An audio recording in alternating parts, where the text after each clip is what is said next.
Hello everyone, my name is Shai Omorali and I regard myself as an educational technologist. I have been developing technologies for around a few years now, ranging from learning management systems to virtual worlds and digital game-based learning platforms. Prior to being an educational technologist, I was an educator for 10 years, teaching K-12, postgraduate students in higher education and major students under informal lifelong learning.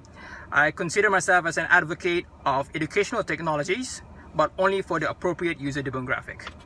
The challenge that I shared is digital dissonance, a term that I use when teachers are being overwhelmed by the new learning technology that they have been expected to integrate into their lessons. I have interviewed one educator who has the hallmark of digital dissonance, which she also admitted to have. For her, dissonance manifests when the technology that she is expected to integrate into her lessons require fluency and competency for using that technology. Through the Academy, I hope to identify possible solutions that minimize, if not eliminate, altogether the need for high-level mastery in attaining new fluency and competency every time a new technology appears for the teachers to use.